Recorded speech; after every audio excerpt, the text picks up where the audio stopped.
Boa noite. Boa noite a quem está nos assistindo pelas redes sociais. Eu espero que estejam todos bem.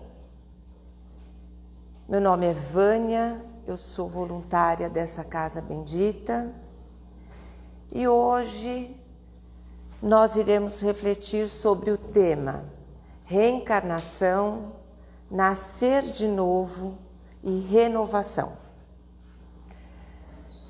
Então, para isso, para a gente iniciar, eu convido a todos a sentar confortavelmente, respirar profundamente, fechar os olhos, serenar os pensamentos, tranquilizar o coração. E assim, sentir a presença de toda a espiritualidade que aqui se encontra, desde as primeiras horas da manhã, preparando esse ambiente para nos receber, para nos acolher. Vamos também sentir a presença do nosso anjo da guarda, esse irmão querido que nos acompanha desde o início dessa nossa encarnação. E assim, amparados por essas forças amorosas, nós chegamos diante da nossa mãe querida, Maria de Nazaré. Que ela nos envolva com o seu manto azul, nos fortaleça na fé e que possamos aprender realmente a amar e a perdoar todos os nossos irmãos incondicionalmente. Amparados por esse amor, chegamos diante do nosso Mestre Jesus. Que possamos sentir sua presença bem pertinho de nós. Agradecemos pela oportunidade bendita de estarmos aqui para refletirmos sobre os seus ensinamentos, por estarmos aqui encarnados. E assim, diante de Deus, nosso Pai misericordioso, Criador de tudo e de todos, Senhor das nossas vidas, nós dizemos: Pai nosso que estais no céu, santificado seja o vosso nome. Venha a nós o vosso reino. Seja feita a vossa vontade, assim na terra como no céu. O pão nosso de cada dia dai-nos hoje. Perdoai as nossas dívidas, assim como nós perdoamos nossos devedores. E não nos deixe cair em tentação, e nos livre de todo o mal. Que assim seja, graças a Deus, graças a Jesus. Como eu já disse, o nosso tema hoje é refletir sobre a reencarnação, esse processo de nascer de novo, e nos renovar, a cada processo, a cada encarnação. Nós nos pautamos no capítulo 2 do Evangelho segundo o Espiritismo, que é o meu reino não é desse mundo. E especificamente no item ponto de vista. Para nós iniciarmos, eu vou trazer uma passagem que está no Novo Testamento, no Evangelho de Lucas, capítulo 19, versículo 1 a 10. Essa passagem também está no livro Boa Nova, de Francisco Cândido Xavier, psicografia de Humberto de Campos, que chama O Bom Servo. Então, é uma passagem pequena, mas ela é muito importante, tanto é que está até no livro Boa Nova. E o título dessa passagem, que está no Evangelho de Lucas, chama Jesus e Zaqueu. Zaqueu era um publicano. Ele era um cobrador de impostos e muito mal visto pelos senhores da lei, pelos fariseus, porque ele trabalhava a favor do domínio romano naquela época. Enriqueceu com muita facilidade e assim das mais diversas formas. Ele cobrava impostos e muitas vezes essa cobrança não era justa. Então, ele ficou sabendo que Jesus ia passar pela sua cidade. E ele sentiu uma alegria que ele não conseguiu entender. E ele foi acompanhar toda a multidão que estava esperando a passagem de Jesus. Ele era um homem de estatura muito baixa. Então, ele subiu em cima de uma árvore e ali ficou para esperar Jesus passar. Jesus, nosso governador planetário, um espírito que já passou por todo o processo que nós passamos, então ele passando por Zaqueu, ele percebeu ali alguma questão que fizesse ali, que ele estivesse vivendo um momento de muita reflexão. Aí ele falou para Zaqueu: Zaqueu, desce da árvore, porque hoje eu vou jantar na sua casa, eu e os seus apóstolos, nós vamos nos hospedar na sua casa. Os apóstolos nem acreditaram, porque Zaqueu, como um publicano, um cobrador de impostos, e Jesus foi para a casa de Zaqueu. E ali ficaram por um tempo conversando. Imagine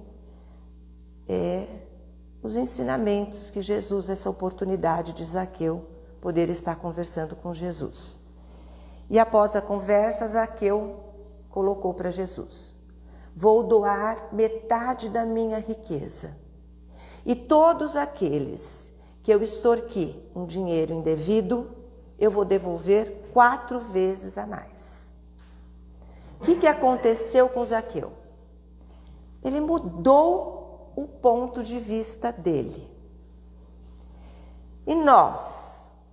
Qual que é o nosso ponto de vista? Será que muitas vezes também a gente não está vivendo uma vida voltado somente por os interesses materiais? E mesmo diante de todos os nossos conhecimentos, ainda a gente insiste em encarnar, desencarnar, usando a mesma receita, a mesma conduta, os mesmos encaminhamentos. Eu mudo a forma ali da receita, coloco o ingrediente antes, outro depois, porém eu uso o mesmo padrão vibratório, a mesma maneira de lidar com os meus desafios. Nós estamos vivendo hoje o nosso melhor momento. De todas as encarnações que nós tivemos, nós estamos no nosso melhor momento. Já passamos, enquanto humanidade, pela primeira revelação. Moisés já passou, deixou todos os seus ensinamentos, construiu os 10 mandamentos, amparou todo o povo hebreu na questão de uma rotina social, de uma vida social e material. Então já avançamos, já tivemos esse conhecimento. Jesus encarnou entre nós, deixou os seus ensinamentos através dos seus exemplos, das suas parábolas, das suas curas. E chegamos na terceira revelação, que é a doutrina espírita, que é o néctar. O Evangelho segundo o Espiritismo é o néctar do Novo Testamento. É o melhor que os apóstolos nos deixaram, através de todos os seus evangelhos, agregando a todo esse ensinamento a comunicação com os espíritos. Espíritos esses de grande envergadura, de muito conhecimento. E ali está a receitinha pronta para nós. Mas ainda nós insistimos. Nós ainda resolvemos os nossos conflitos com questões que estão cristalizadas dentro de nós. A oportunidade é hoje, é agora, de nós quebrarmos paradigmas e aprendermos a amar como Jesus nos indicou, como Jesus nos ensinou. Então eu trouxe para a gente pensando um pouco sobre a questão do ponto de vista que nós exemplificamos através da passagem de Zaqueu. 3 pontos desse texto, que é extremamente rico. A ideia clara e precisa que se faz da vida futura dá uma fé inabalável no porvir. Essa fé tem consequências enormes sobre a moralização dos homens, porque muda completamente o ponto de vista pelo qual eles encaram a vida terrena. Se nós sabemos que nós vamos ter uma vida futura, que o que realmente nós levamos o que nós avançamos, o que nós melhoramos, o que nós realmente entendemos do valor da vida espiritual. Então, se eu entendo que eu levo somente o conhecimento, o avanço dos meus sentimentos, pensamentos que me conectam com a espiritualidade de luz, com espíritos que possam realmente me amparar, eu não posso continuar agindo de outra forma e favorecer somente a minha vida material. Claro, a vida material é de grande importância. Tanto é que nesse mesmo item é colocado: Deus não condena, portanto, os gozos terrenos, mas o abuso desses gozos em prejuízo dos interesses da alma. É contra esse abuso que se previnem os que compreendem essas palavras de Jesus: o meu reino não é deste mundo. Dentro das leis divinas, que são as leis naturais, porque Deus criou todo o universo, Deus nos criou, então nós carregamos dentro de nós essa essência divina, essa centelha divina. Nós temos a nossa intuição de qual é o verdadeiro caminho, mas ainda a gente tem uma névoa que não nos permite enxergar além dessa intuição. Por isso Jesus deixou os seus ensinamentos. E dentro dessas leis divinas tem a lei do trabalho e a lei da conservação. Eu preciso sim trabalhar nas minhas questões materiais. A lei de conservação, Deus nos deu a oportunidade de estarmos aqui encarnados. Este corpo é muito importante para nós. Cuidar da nossa saúde, da nossa alimentação, cuidar do nosso sustento é uma lei divina. Eu consigo isso através da lei do trabalho. Eu preciso trabalhar para essas conquistas. Isso é inegável. Porém, como eu estou lidando com aquele meu parente mais difícil? Com aquele filho, às vezes, que não entende o que eu quero passar para ele e se contrapõe em tantos momentos da nossa rotina diária. Como é que eu lido, às vezes, com situações que a gente sente em relação à mãe, o pai, um irmão, um colega de trabalho? Eu estou seguindo o ensinamento maior? Amar a Deus sobre todas as coisas e ao próximo como a nós mesmos? Então, este parente difícil, esses momentos difíceis, fazem parte do meu processo reencarnatório. E é muito difícil a gente conjugar tudo o que é necessário para nós reencarnarmos. Às vezes nós temos débitos com alguns irmãos que naquele momento não estão prontos para reencarnar com a gente para que a gente possa resgatar aquele mal que eu causei. Então veja bem, para estarmos aqui hoje, muito foi feito pela espiritualidade para nós estarmos aqui. Então, as situações difíceis, pessoas difíceis que estão na nossa rotina diária, não é obra do acaso, é obra de um projeto, de um processo reencarnatório. Mas eu preciso ir além.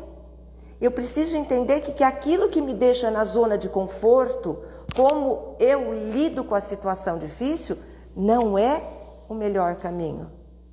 Eu preciso quebrar paradigmas.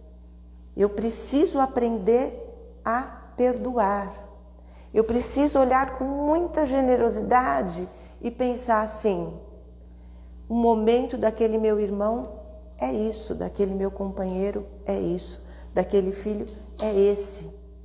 Estamos juntos aqui para aprender. Não é ser conivente com o erro do outro, é ser generoso, é ser caridoso, compassivo, buscar o entendimento. Porque nós convivemos com aquilo que é necessário para nós. Então, eu preciso entender todas essas questões, porque esse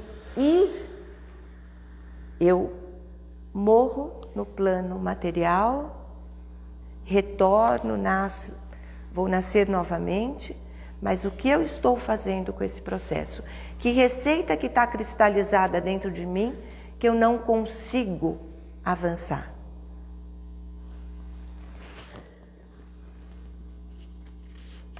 E aí a última parte que eu separei para a gente ler desse ponto de vista é: o Espiritismo dá amplitude ao pensamento e abre novos horizontes.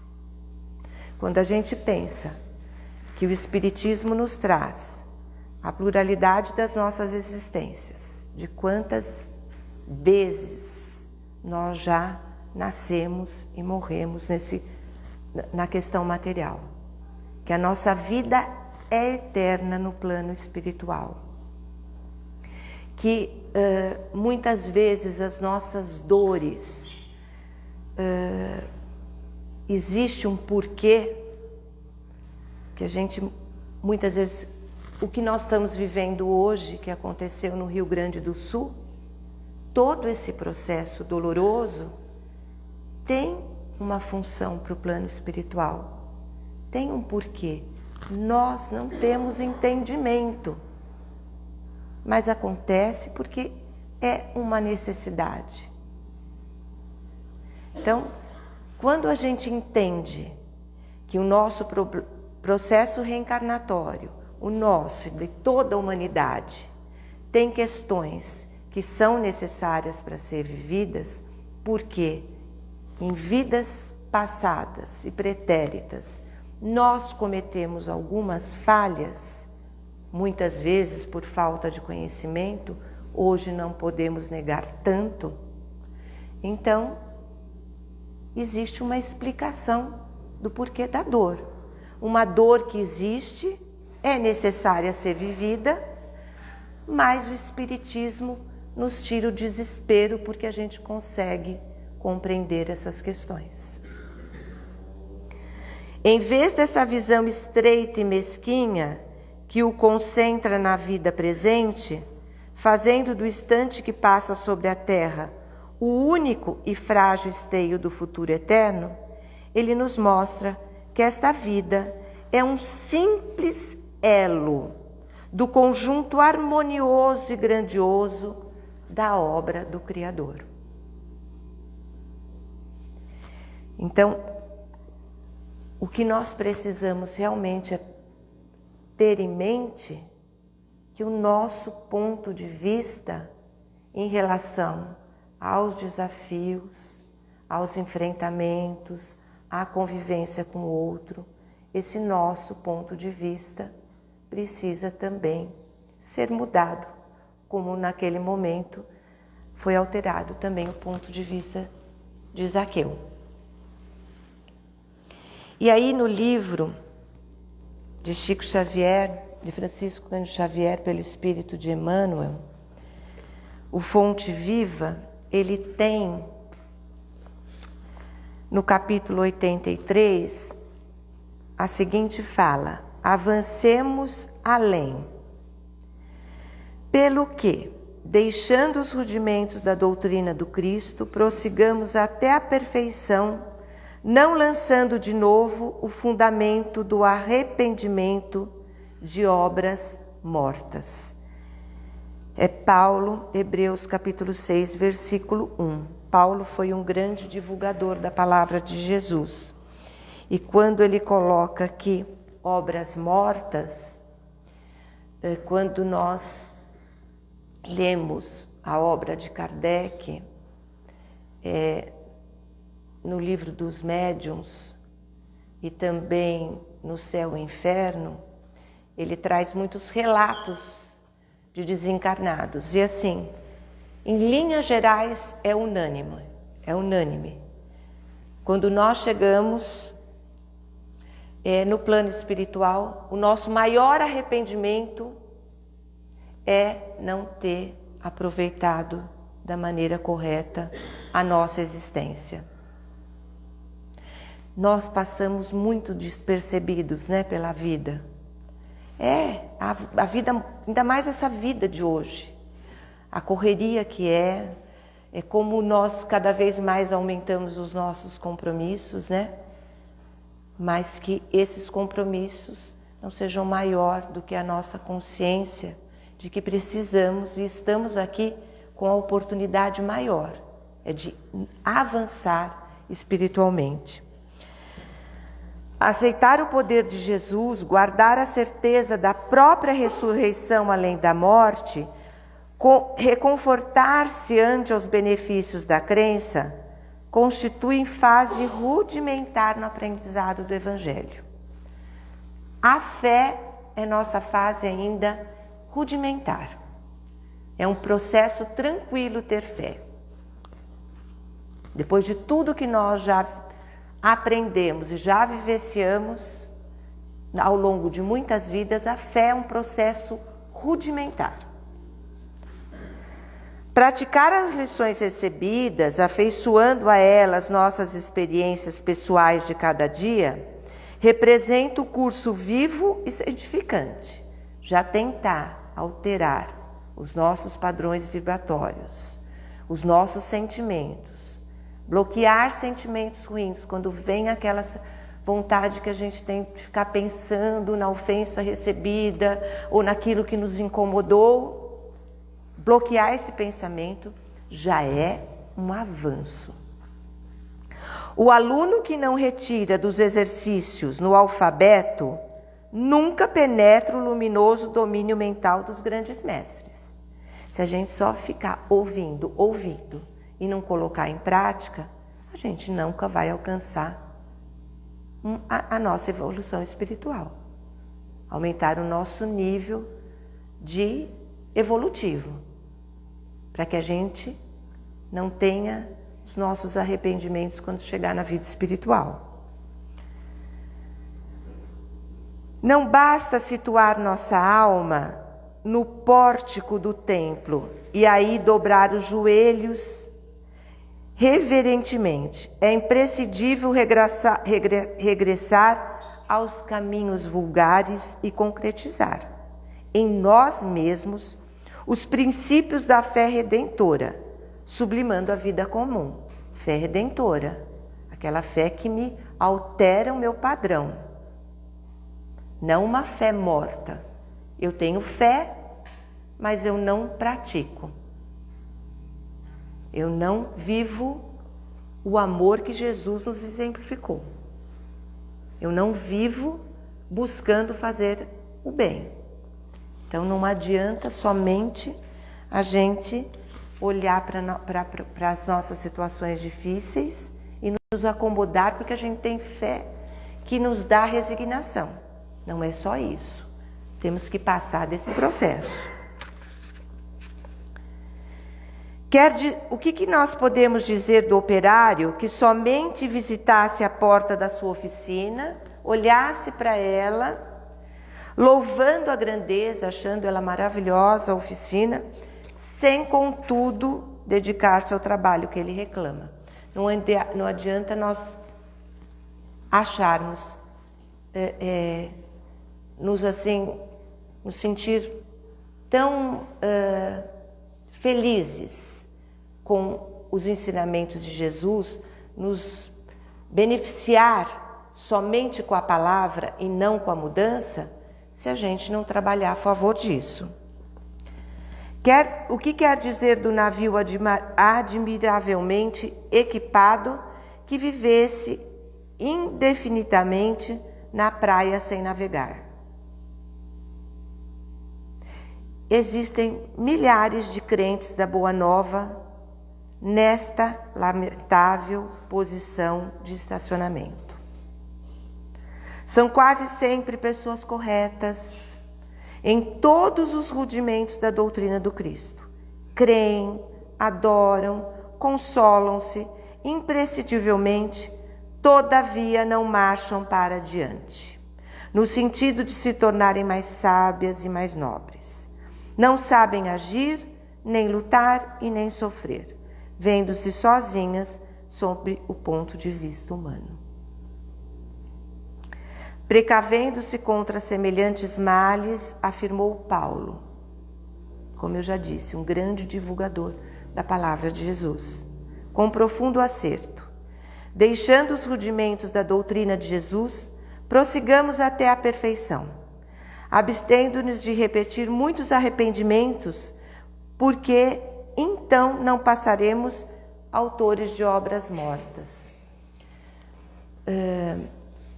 Quando a espiritualidade nos visita e quando nessa visita, nos observando, percebe que nós estamos trabalhando no bem, que nós estamos num projeto que beneficia muitas pessoas, que nós estamos realmente tentando fazer o nosso melhor em todos que convivem com a gente. Quando a espiritualidade nos visita e vê a gente trilhando o caminho do bem, do amor maior, não amar somente aqueles que que são caros nessa existência, mas amar a todos com compreensão. Às vezes essa visita era para uma cobrança, mas ele retorna para o plano espiritual, porque a misericórdia de Deus é imensa. Deus é soberanamente bom e justo, e Ele quer o melhor para os seus filhos. Então veja bem a importância de trabalhar no bem, de trabalhar no amor, de quebrarmos os nossos paradigmas e o nosso ponto de vista em relação à vida. Evitemos assim a posição do aluno que estuda e jamais se harmoniza com a lição, recordando também que se o arrependimento é útil, de quando em quando arrepender-se a toda hora é sinal de teimosia e viciação. Então, não adianta nós, como eu já disse no começo, que nós conversamos, nós usarmos a cada encarnação a mesma receita, os mesmos padrões vibratórios. Mas estamos aqui hoje, nesse momento, refletindo sobre a palavra de Jesus, estamos aí no caminho certo, que essas palavras acolham os nossos corações, os nossos sentimentos, os nossos pensamentos.